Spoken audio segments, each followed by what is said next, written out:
Hola, esto es Radio Sefarad y estas son las noticias comentadas por Jorge. ¿Qué tal? ¿Qué tal, Alejandro? Vamos con los titulares de hoy. Reacciones de la resolución de condena de la ONU a los asentamientos judíos. Se teme un segundo golpe diplomático contra Israel de Obama antes de su salida del gobierno. Noticia falsa sobre amenaza nuclear de Israel alarma a Pakistán.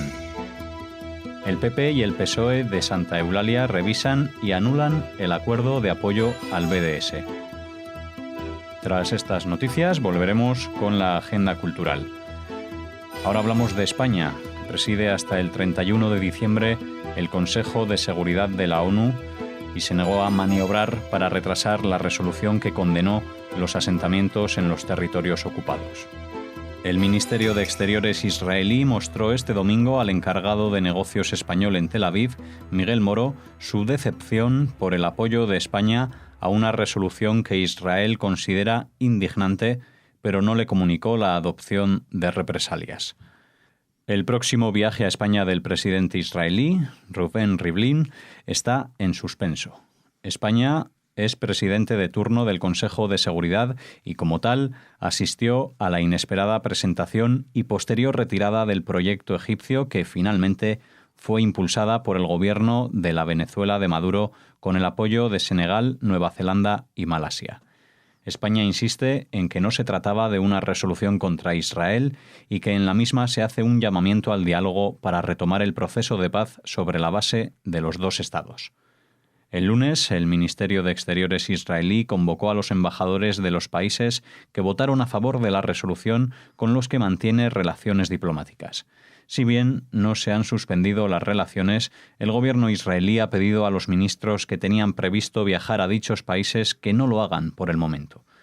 La oposición en el Parlamento israelí, excepto el Partido Árabe y el izquierdista Meretz, censuran la resolución de la ONU porque podría contribuir al aislamiento del país, pero responsabilizan a Netanyahu por sus provocaciones a Obama y a su arrogante gobierno. La resolución, aunque sea solo declarativa, ha sido celebrada por todos los grupos palestinos.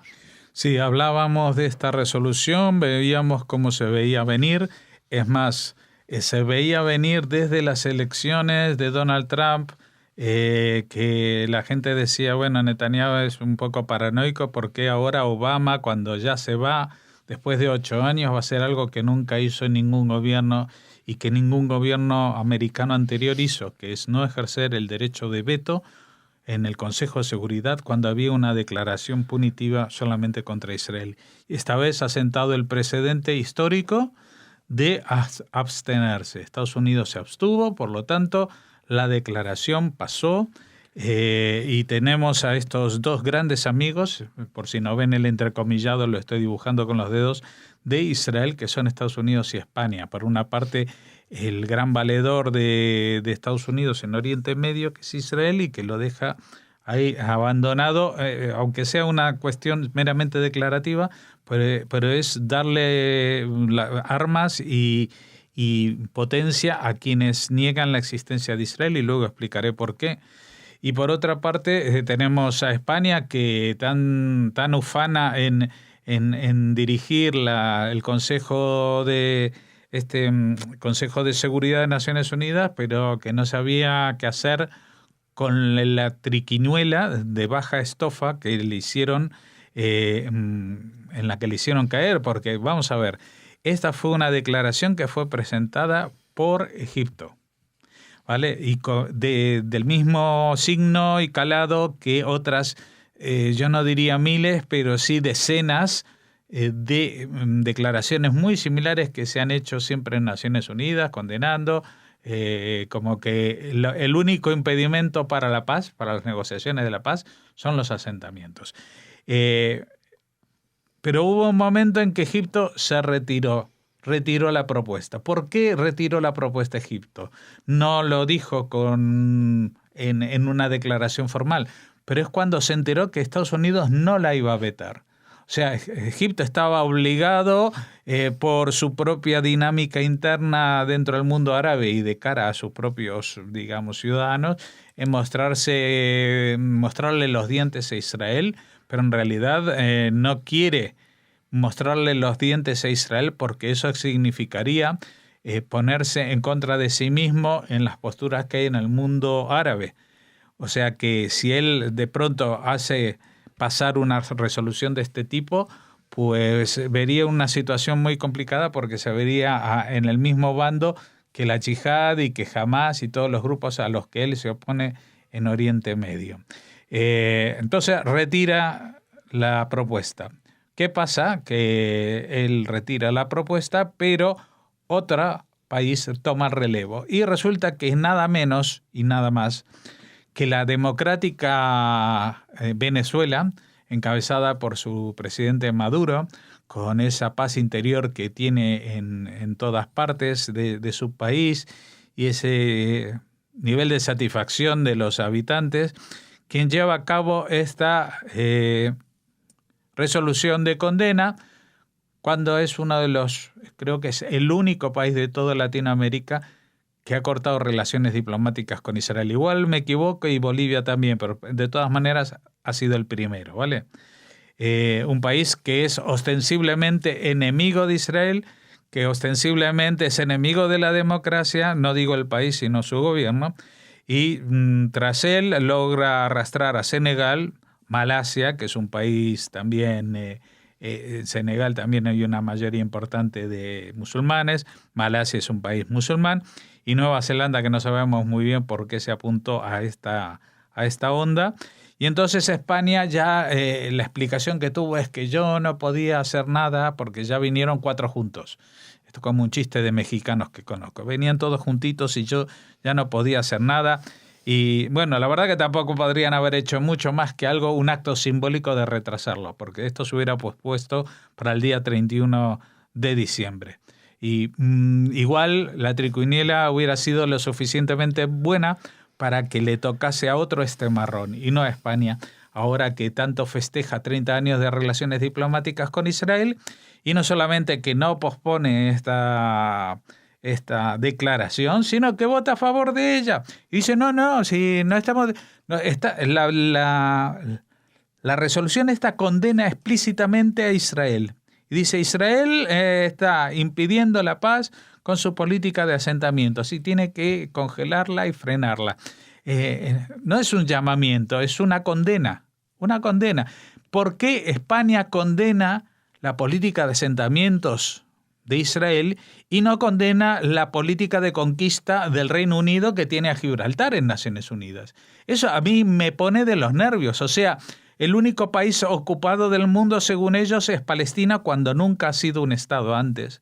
Y si aquí en el propio territorio español tenemos un conflicto de ocupación con el Reino Unido, pues no se abre la boca, no sea cosa que algún inglés se vaya a ofender. Total, si los judíos y los israelíes se ofenden, ¿qué más da?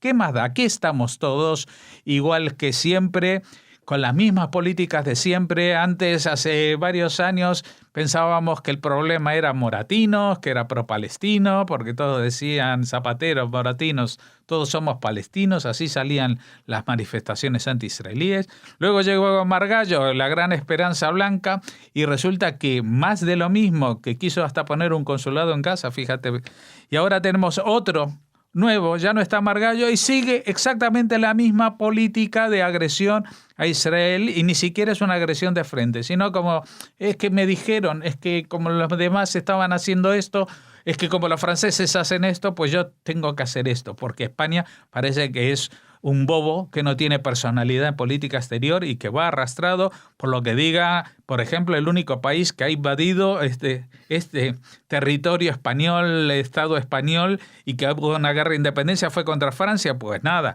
España dale que te pego con la política exterior que le marca el hermano mayor francés y en contra de todo resabio de dignidad. Así estamos y así ha sido y así seguirá siendo, y las Naciones Unidas seguirá siendo y postrándose ante las mayorías que representan en los países totalitarios y los regímenes que aún después de algunas elecciones pues tienen unos mecanismos muy lejanos de lo que se concibe como democracia en el mundo moderno, como el que impulsó esta declaración fue Venezuela y que no fue Egipto. Funcionarios del gobierno israelí están expresando abiertamente sus temores de que el presidente de Estados Unidos, Barack Obama, le aplique a Israel un segundo golpe diplomático antes de que termine su mandato el 20 de enero. Una de las opciones analizadas durante la reunión del gabinete es que un día antes de que el presidente electo norteamericano Donald Trump tome posesión como presidente, Obama promueva en el Consejo de Seguridad de las Naciones Unidas los parámetros para la renovación de las negociaciones y la resolución del conflicto israelí-palestino. Otra opción sería que Israel sufriría un golpe diplomático durante la Conferencia Internacional de Paz en París el próximo 15 de enero. La aprobación de una nueva resolución sería muy difícil de revertir, aunque Trump quisiera, porque requeriría una nueva mayoría en el Consejo de Seguridad.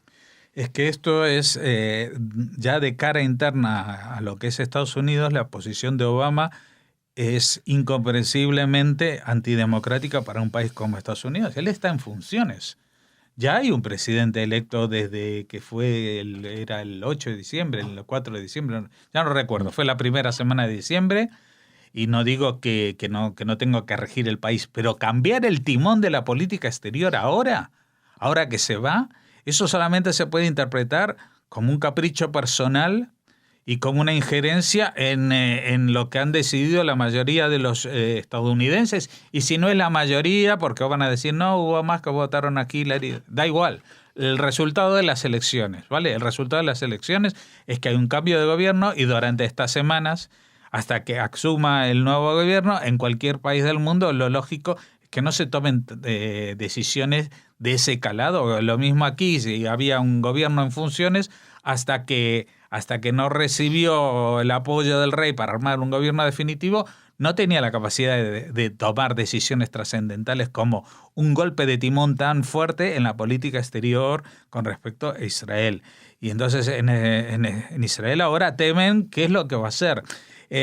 Volviendo a esta noticia de la anterior, evidentemente aquí las culpas no son solamente de Obama. También Netanyahu ha sido intransigente y se han llevado mal en lo personal desde que ambos están a cargo de sus respectivos países y han coincidido en el gobierno de los mismos.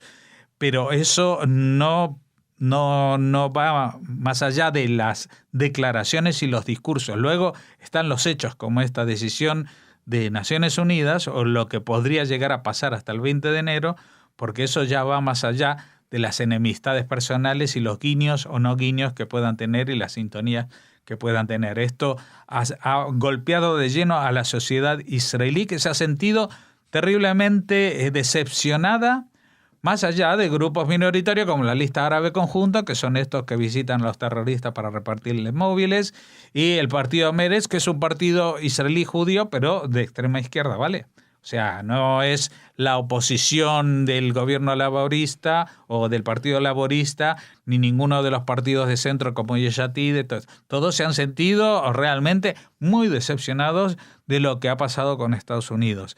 Y ya no hablemos de lo que pasan con los demás países que forman este Consejo de Seguridad, que en realidad refleja es como una instantánea de 1945, como acabó la Segunda Guerra Mundial. Ahí ganaron el Reino Unido, Francia, Estados Unidos, etcétera. Y uno se pregunta, pero a ver, en la resolución de conflictos en el mundo, ¿por qué Francia, por ejemplo, tiene muchísimo más peso y tiene derecho a veto, cosa que no tiene ni China, ni la India, ni países tremendamente poblados de este mundo que no pertenecen al Consejo de Seguridad de forma, digamos, constante, sino solamente por rotación, que les puede tocar a China con sus 1.500 millones de habitantes o más, que no sé los datos, o a la isla de Togo con menos de 500.000, que tampoco sé los datos, pero es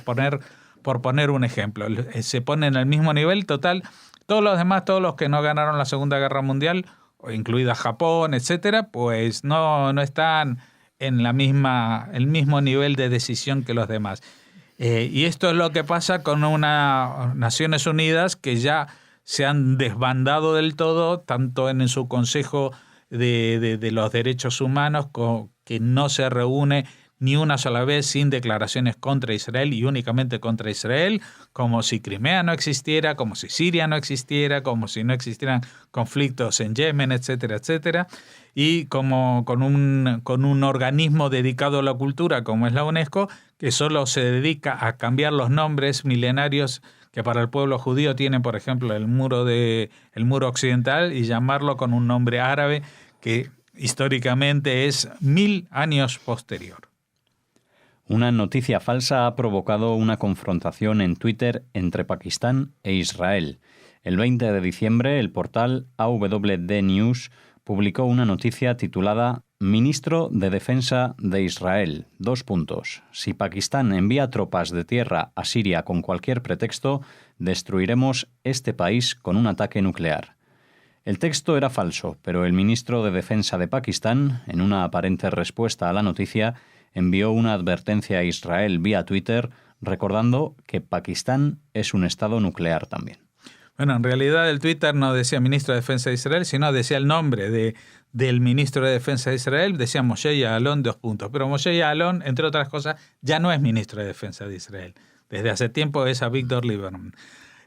Esta es una de las cosas que el propio ministro de Defensa de Pakistán no tuvo ni siquiera la picardía de mirar en la Wikipedia a ver qué es lo que pasa, si eso tiene algo que ver. Bueno, evidentemente, ni la cita era correcta, ni el personaje que la decía era correcto, ni siquiera la página que lo decía es una página de fiar, es una página de noticias falsas. Está lleno Internet de páginas de noticias falsas. Ahora, se lo cuelan a mi cuñado o se lo cuelan al panadero de la esquina y te cuentan que otra vez ha muerto el puma, pues uno dice, no, hombre, que eso es un bulo. Pero que lo ponga el ministro de Defensa de Pakistán con el dedo ya en el botón para lanzar la bomba atómica, pues da un poquito de grima y da mucho que pensar sobre quiénes están al mando de estos países donde la democracia es solamente un concepto que se estudia en los libros en lenguas extranjeras. El PP y el PSOE de Santa Eulalia, en la isla de Ibiza, sumaron votos para revisar el acuerdo de pleno por el que se apoyó hace unos meses el boicot a Israel hasta que no respete las resoluciones de la ONU sobre Palestina y cumpla los acuerdos internacionales en materia de derechos humanos. Solo 24 horas tras la moción que promovió entonces Guanyem, que ayer calificó de cobardía política el nuevo acuerdo, ACOM la denunció en los tribunales por vulnerar la Constitución.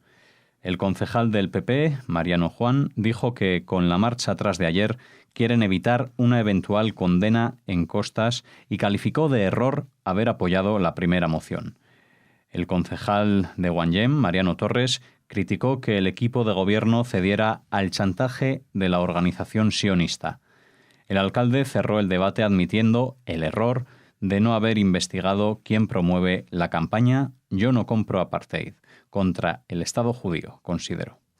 Bueno, aquí en esta declaración, primero, nos alegramos de que PP y PSOE hayan reconsiderado lo que habían votado, porque era una barbaridad. Y claro, el tema que para reconsiderar un error se junten PP y PSOE ya le da...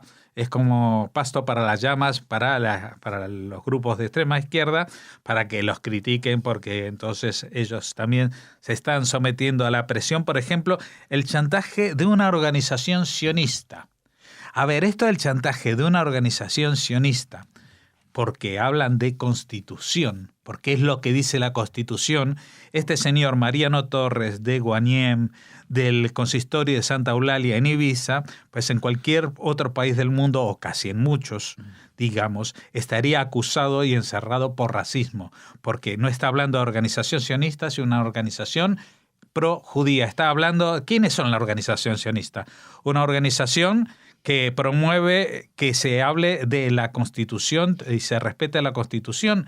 ¿Qué más da si los que hacen eso luego en el tema de la definición de Israel estén a favor o en contra? Estamos hablando de que la declaración que han tenido es ilegal. es anticonstitucional. Así que se dejen de marear la perdiz. Por cierto, ACOM no es un grupo de chantaje ni una organización sionista, se llama Acción y Comunicación de Oriente Medio y está dedicado a vigilar que no se cometan más tropelías en nombre de la militancia anti-israelí, aprovechando que el Pisuerga pasa por Valladolid para llevarse por delante también a los judíos y a los que no lo son, porque el BDS decía, entre otras cosas, que no se podía tener contacto ni contratar a ninguna empresa que tenga ninguna vinculación con Israel, lo cual deja, por ejemplo, fuera de juego a cualquier judío del mundo, porque cualquier judío del mundo, según la ley de retorno, es potencialmente un ciudadano israelí. Con lo cual, aferrándose a esa decisión, cualquier judío del mundo sería imposible contratar o trabajar con cualquier judío del mundo en Santa Eulalia. Claro está, a menos que emitiera una declaración de condena a Israel, cosa que no se le pide cuando un sirio trabaja en Santa Eulalia, que diga de qué lado está, si del lado del Assad, si está del lado de los kurdos, del Frente al-Nusra, o del ISIS, o del Ejército de Liberación de Siria. Esto es, perdón por la expresión, la misma mierda de siempre, el mismo antisemitismo de siempre, ahora con siglas muy modernitas y muy de izquierda, pero que huelen, apestan a la cosa más racista y asquerosa del mundo que siempre ha sido. Y seguirá siendo porque desgraciadamente el mala hierba nunca muere y aquí en Santa Eulalia no solamente que esa mala hierba no muere, sino que es votada y es apoyada por grandes sectores de la población. Pues nada, así seguimos. Terminamos aquí las noticias de hoy, ahora hacemos una pausa y regresamos con la agenda cultural.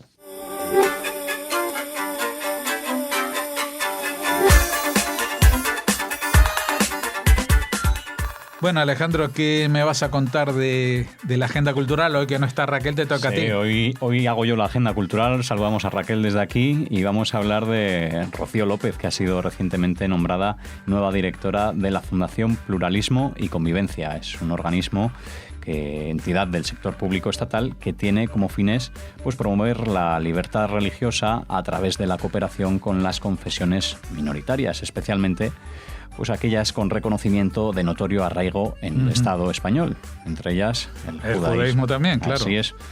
Y también ser un espacio de investigación, debate y puesta en marcha de las políticas públicas en materia de libertad religiosa y de conciencia. Rocío López fue diputada nacional del PP, está licenciada en Derecho, Ciencias Políticas y también en Periodismo. Bueno, tiene 3 carreras, ya con eso tiene más que sustentado su nombramiento. Le deseamos lo mejor. Recordemos que, así como mencionábamos antes, que las religiones de notable arraigo, entre ellas está el judaísmo, las otras 2 son el Islam, o sea, los musulmanes, y los evangélicos, que es como en España se denominan todas las confesiones cristianas no católicas. Y ahí en el saco entran muchísimos, entran desde los ortodoxos rusos, griegos, los protestantes, los anabaptistas, etcétera, etcétera. Así que, bueno, esta fundación en realidad la fundó el Ministerio de Justicia, que es el que se encarga de estos temas de la libertad religiosa, justamente para posibilitar que hubiera interlocutores de todas las confesiones con quien llegar a acuerdos sobre la articulación de estas leyes de libertad religiosa. Y para eso han puesto en marcha, creo que es en 2005 cuando se puso en marcha, pero no lo puedo asegurar totalmente, cuando se puso en marcha esta fundación. Rocío, bienvenida a la Fundación Pluralismo Convivencia, con la cual nosotros también desde Radio Sefarad colaboramos. Pues bienvenida desde aquí a Rocío López y ahora vamos a pasar a hablar de pintura. Hablamos de un boceto del antiguo intendente de Jerusalén, Teddy Kollek, garabateado por el pintor español Pablo Picasso en un catálogo del Museo de Israel que estuvo a punto de acabar en la basura. Los hijos de Kollek encontraron por casualidad el esbozo dibujado y firmado por el artista que mencionamos en 1969, cuando limpiaban la casa de su madre, fallecida a principios de este año. El dibujo del ex intendente de Jerusalén trazado en rojo y en negro, está fechado el 11 de diciembre del año 1969 y aparece en la parte final del catálogo sobre una exposición del artista español junto a la obra Naturaleza muerta con mandolina del año 1924. Ha sido rescatado este mes de las pertenencias de la familia Kolek. Los hijos decidieron donarlo a la Fundación Jerusalén, una organización sin ánimo de lucro que este año celebra su 50 aniversario. Teddy Kollek, alcalde de Jerusalén entre 1965 y 1994 y fundador también y presidente del Museo de Israel, falleció en el año 2007.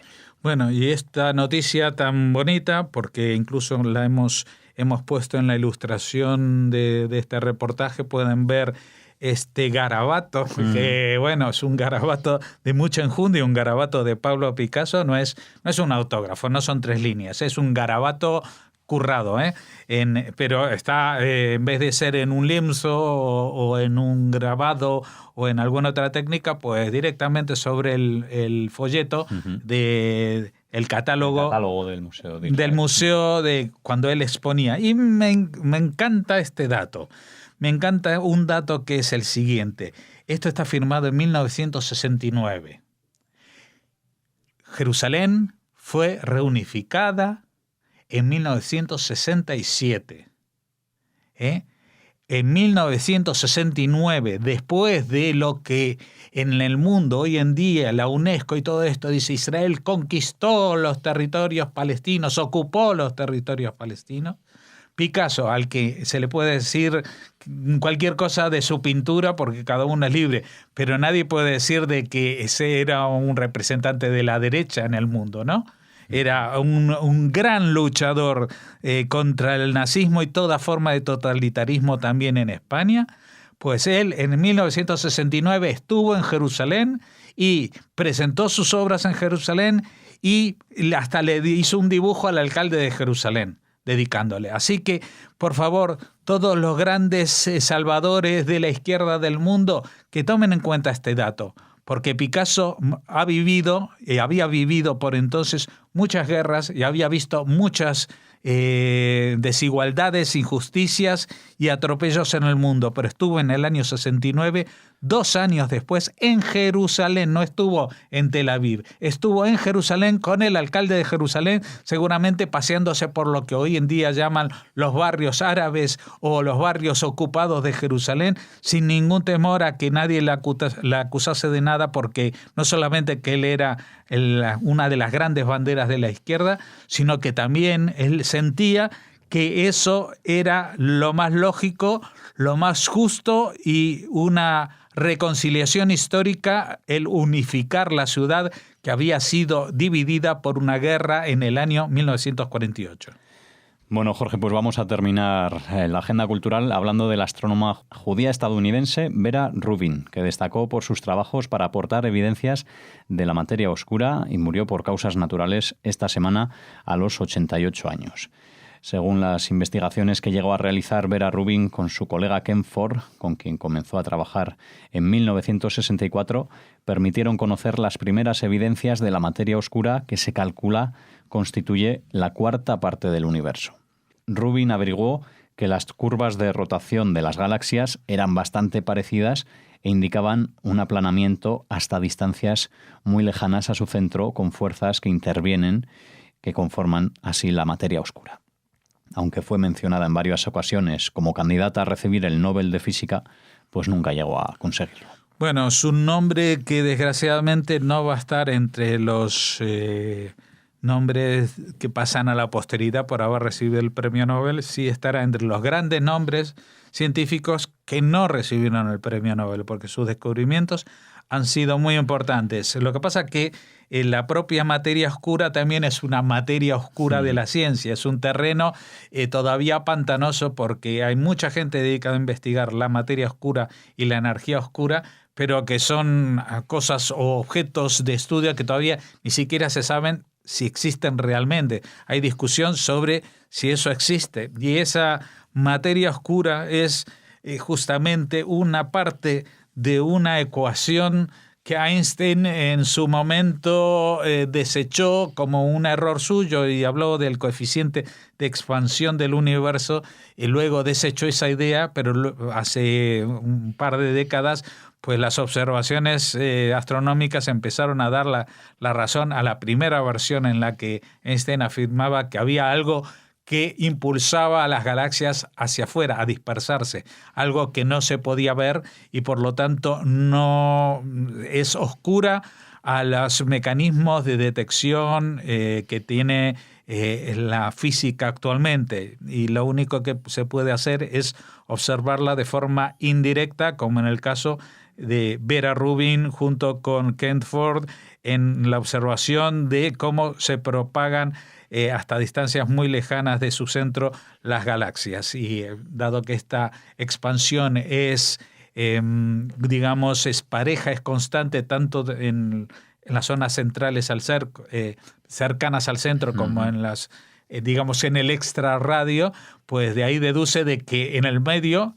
hay materia que está empujando a que estas galaxias se alejen cada vez a mayor velocidad. Es algo que no se sabe, posiblemente por eso no ha recibido el Nobel de Física y tampoco lo van a recibir, por lo menos en los próximos años muy cercanos, ninguno de los científicos que trabajan en esta materia, porque es un tema todavía muy controvertido. De todas maneras, esto ha sido un gran personaje de la astronomía y todavía más para destacar, porque yo creo que, por lo menos desde mi punto de vista de lego en la materia, no recuerdo el nombre de otra astrónoma mujer contemporánea que haya llegado tan lejos. Bueno, pues hablando de Vera Rubin, que aunque no consiguió, como decía Jorge, ese Nobel, pues sí consiguió ese destacamento y esa posición como astrónoma.